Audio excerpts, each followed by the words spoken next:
भारत का सबसे discounted store department कौन सा है?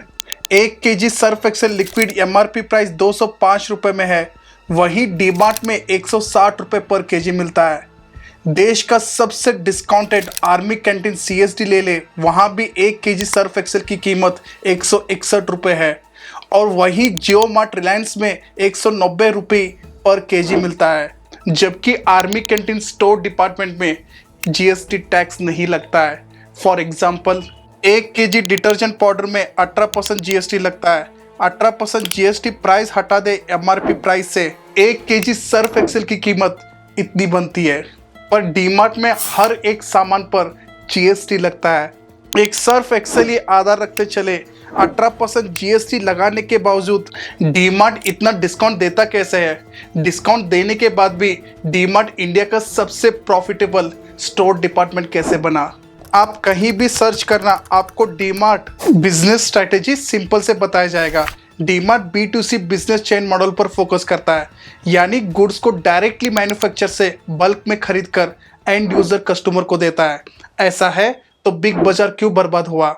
रिलायंस के इतने सारे स्टोर होने के बावजूद डीमार्ट से कम क्यों प्रॉफिट कमाता है?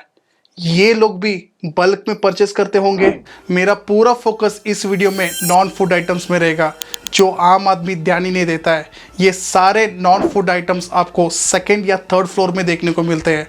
आपको मालूम है ये सारे सामान कहाँ से खरीदा जाता है? आइए वीडियो शुरू करते हैं। में निवेश किया होता तो आज आप 2 गुना मुनाफे में बैठे हो। शेयर बाजार के डॉन कहे जाने वाले और राकेश झुनझुनवाला के One of India's most profitable supermarket chains is about to hit Dalal Street with an IPO. उनकी शानदार लिस्टिंग हुई है। उसके बाद शेयर बाजार में एक बार फिर से आईपीओ को लेकर हलचल शुरू हो गई है। 2008 की मंदी के बाद पहली बार किसी आईपीओ का बाजार में इतना बड़ा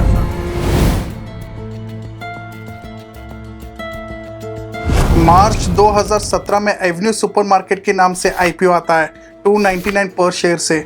लिस्टिंग होते ही 102% प्रॉफिट के साथ 604 रुपये में लिस्ट होती है। यानी आईपीओ मार्केट में आना और लिस्टिंग होना, ये फासला लगभग 10 से 12 दिनों का होता है। एवेन्यू सुपरमार्केट इन्हीं 12 दिनों में पैसा डबल कर दिया।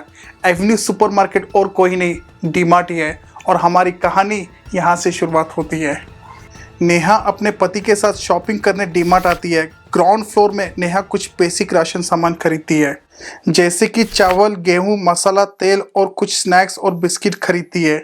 यहाँ तक तो ठीक था। नेहा को लगने लगा घर के और भी बेसिक सामान खरीदने के लिए। नेहा सेकंड फ्लोर पर जाती है कुछ होम अप्लायंस खरीदने के लिए, जैसे कि फर्नीचर, बेड, फुटवेयर, बच्चों के लिए टॉयज और कपड़े खरीदती है। घर आने के बाद टैग में छोटे अक्षरों में लिखा था made in PRC, nothing but people Republic of China. First floor में आप जाते हो, वहाँ बच्चों के लिए खिलौने और किचन इक्विपमेंट, ये सारे चाइनीज प्रोडक्ट है। छोटे छोटे अक्षरों में लिखा होगा इम्पोर्टेड फ्रॉम PRC, यानी पीपल रिपब्लिक ऑफ चाइना। यहाँ तक हमारे भगवान भी चाइना से इम्पोर्टेड किया जाता है। आप डीमार्ट रेवेन्यू की ओर देखेंगे, डीमार्ट लगभग 47% इनकम नॉन फूड आइटम से कमाता है। ज़्यादातर ये सारे नॉन फूड आइटम्स सेकंड या थर्ड फ्लोर में देखने को मिलेंगे। फूड आइटम्स में डीमार्ट कितना कमाता है आप लगभग अंदाज़ा लगा सकते हैं, पर जो चाइनीज़ सामान से डीमार्ट कितना कमाता है अंदाज़ा लगाना मुश्किल हो जाता है। डीमार्ट चाइनीज़ सामान बेचकर 300% तक प्रॉफिट कमा सकता है। ये किसी को मालूम नहीं लगता है चाइना कितना डिस्काउंट दे रहा है डीमार्ट को। ये सिर्फ चाइना और डीमार्ट के बीच में इतना ही डील रहती है, इसलिए डीमार्ट इतना प्रॉफिटेबल रहा है। Dark side of the DMart कोई बताता नहीं है। सोशल मीडिया में सिर्फ आपको बल्क परचेसेस और डीप डिस्काउंट के बारे में इतना ही बताया जाएगा। फिर हम कहानी की ओर जाएंगे। नेहा के पति छुट्टी के बाद वापस अपनी ड्यूटी में चले जाते हैं। गलवान वैली में चाइनीज ट्रूप्स द्वारा अटैक किया जाता है। उसी दिन भारत के 20 सोल्जर्स मारे जाते हैं। वहीं नेहा के पति को मार दिया जाता है। ये एक फिक्शन कहानी है, पर हमारे देश की स्थिति को दर्शाता है कैसे ये बड़े बड़े कंपनियां देसी नाम पर चाइनीज प्रोडक्ट को बेचते हैं। 2020 गलवान वैली में हमारे देश के 20 जवान मारे गए। इसके बाद बाइकॉट चाइनीज प्रोडक्ट सेंटीमेंट चलने लगा व्हाट्सएप और फेसबुक में। इसके बाद ग्लोबल टाइम्स में रिपोर्ट छपती है उसी साल भारत ने रिकॉर्ड ब्रेक गुड्स इंपोर्ट करता है चाइना से। पहले हमें ट्रेड डेफिसिट के बारे में जानना होगा। Difference between import and export of the country trade deficit कहा जाता है। इंडिया एक्सपोर्ट से भी ज्यादा इंपोर्ट करता है चाइना से। आप इस ग्राफ में देख सकते हैं ट्रेड डेफिसिट इंडिया और चाइना के बीच कितना अंतर है। हम हर साल रिकॉर्ड बनाते जा रहे हैं। 2021 में India China trade 125 billion dollar का था, जिसमें 97 बिलियन डॉलर चाइना ने एक्सपोर्ट किया भारत को। वहीं इंडिया ने सिर्फ 28 बिलियन डॉलर एक्सपोर्ट किया है चाइना को। ये अब तक का रिकॉर्ड है, चाइना ने एक्सपोर्ट किया है भारत को। इस साल 46% ग्रोथ के साथ चाइना एक्सपोर्ट कर रहा है भारत को। समझ आने लगा है, चाइना हर साल 40% से अधिक से एक्सपोर्ट कर रहा है। वहीं डीमार्ट भी उसी रफ्तार से ग्रो कर रहा है। जब तक चाइना एक्सपोर्ट करता रहेगा भारत को, ऐसे मार्ट हमारे देश में बढ़ते रहेंगे। चलो हम देखते हैं डीमार्ट कैसे हर साल ग्रो कर रहा है। डीमार्ट कंपनी ग्रोथ देखेंगे, 2012 में सिर्फ 20,000 करोड़ की कंपनी थी, आज 3 लाख करोड़ की कंपनी बन चुकी है। यानी इन 10 सालों में डीमार्ट ने 15 टाइम्स ग्रोथ कर चुका है। मुझे नहीं लगता किसी भी मिडिल क्लास का ओवरऑल वेल्थ में इन 10 सालों में 15 टाइम्स ग्रोथ कर चुका हो। हम 2 साल पीछे चलते हैं। डीमार्ट मार्च 2020 कोविड के समय डीमार्ट का नेटवर्थ 1.4 लाख करोड़ रुपए का था। इन्हीं 2 सालों में 136% ग्रोथ के साथ 3 लाख करोड़ की कंपनी बन चुकी है। वहीं आम इंसान कोविड के समय 1 करोड़ लोगों की जॉब चली गई और इंडिया के 42% लोगों ने इन 2 सालों में कोई एडिशनल इनकम नहीं कमाया है। 2020 में ये आंकड़ा और भी भयानक था। 2020 में 12 करोड़ लोगों ने अपनी नौकरियां खोया है। सवाल उठता है, क्या हमें डीमार्ट में जाना बंद कर देना चाहिए? जवाब है नहीं। डीमार्ट में आप खाने पीने की सामान खरीद सकते हैं, जिससे हमारे देश के किसान को फायदा मिलता है। इसका मतलब ये नहीं कि आप जाकर इन छोटे व्यापारी के पास सामान खरीदिए। ये लोग इन बड़े कंपनियों से भी एक स्टेप आगे है। आपको मालूम ही नहीं लगता ये इंडिया से या फिर ये चाइना से है। मेरा मकसद किसी इंडियन को टारगेट करना नहीं है। तकलीफ है तो सिर्फ हमें चाइना से और उनके प्रोडक्ट्स के साथ। डीमार्ट ने फाइनेंशियल ईयर 2022 में 11,300 करोड़ का रेवेन्यू सेल्स किया है। इसमें से 35% ही हम पकड़ ले जो डीमार्ट नॉन फूड आइटम से खरीदता है चाइना से। ये लगभग 4,000 करोड़ का सामान डीमार्ट चाइना से खरीदता है। ऐसा है, हमारे देश के लिए बहुत बड़ा खतरा है। कैसे, अब हम देखते हैं। चाइना इंडिया में 4 टाइप से इन्वेस्टमेंट करता है। पहला investment, China direct Indian market में इन्वेस्ट करेगा, जैसे कि मोबाइल फ़ोन्स। चाइना अपने मोबाइल फ़ोन चाइना में ही मैन्युफैक्चर करके इंडियन मार्केट में सेल करेगा, या फिर चाइनीज़ कंपनी इंडियन मार्केट में ही आकर अपनी कंपनी सेटअप करेगा। For example Vivo mobile phones. Vivo अपना मैन्युफैक्चर यूनिट यूपी के ग्रेटर नोएडा में फैक्ट्री सेटअप किया है और यहीं से ही इंडिया में अपने मोबाइल सेल करता है। इस तरह के इन्वेस्टमेंट दुनिया के हर कोई देश करना चाहता है और करता भी है। इससे हैवी इंपोर्टेड टैक्स भी बचता है। अकेले वीवो मोबाइल फ़ोन्स की बात हो रही है। वीवो ने 2014 में 125 ट्रिलियन रुपए का मोबाइल सेल्स किया था। ये लगभग भारत के ओवरऑल मोबाइल्स में 15% शेयर कैप्चर कर रहा था। 2022 में 64% मोबाइल फ़ोन्स चाइनीज़ कंपनी के हैं। वहीं 2015 में Indian mobile phone 68% market share था, आज 1% पर आकर खड़े हुए हैं। जॉब नहीं है, जॉब कैसे प्रोड्यूस होंगे? जॉब प्रोड्यूस होने वाले काम ही क्या किया है?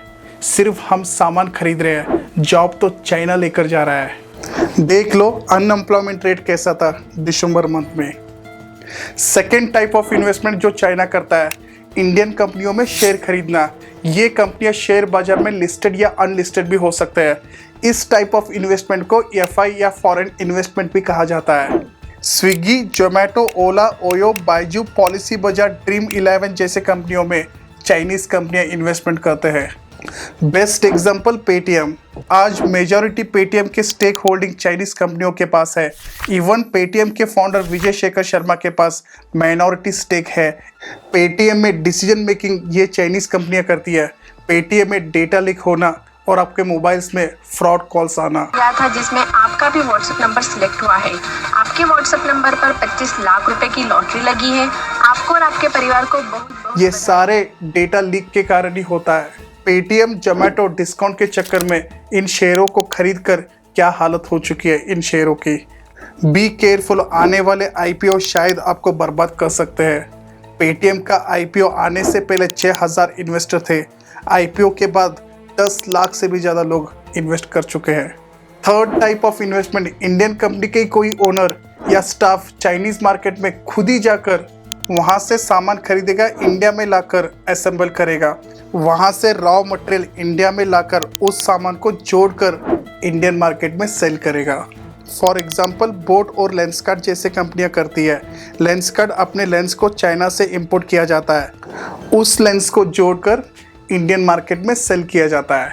4 टाइप जो डीमार्ट करता है, मैन्युफैक्चर से एंड यूज़र तक डीमार्ट चाइनीज़ मार्केट से ही खरीदता है। देखने में ये सामान इंडियन जैसे ही लगेंगे क्योंकि इन प्रोडक्ट्स में डीमार्ट लोगो लिखा जाएगा, पर लास्ट कोने में इंपोर्टेड फ्रॉम चाइना और इंपोर्टेड फ्रॉम PRC लिखा होगा। जब मैं वीडियो बना रहा हूँ डीमार्ट का शेयर 3,470 रुपये में चल रहा है, बिकॉज पिछले 2 क्वार्टर से डीमार्ट ने अच्छा रिजल्ट डिक्लेयर नहीं किया है और दूसरी यहाँ चाइना में 6 महीने से कोविड पीक में है। इसके चलते चाइना में कंपनी और एक्सपोर्ट में कमी दिखाई दे रही है। कोविड के चलते डीमार्ट को नॉन फूड आइटम्स में इम्पैक्ट लग रहा हो, एक इन्वेस्टर को ये सारी चीज़ें ध्यान में रखना चाहिए। सॉल्यूशन अब आप पर छोड़ता हूँ, आपको मालूम है आपको क्या करना चाहिए। हाल ही में ईस्टर्न लद्दाख में इंडिया ने 26 पेट्रोलिंग पॉइंट खोया है आउट ऑफ 65 चाइना के हाथों में। गलत कौन है, सरकार, सेना या फिर आप और हम जैसे लोग? अच्छा लगता है मेरे वीडियो को सब्सक्राइब करना। धन्यवाद।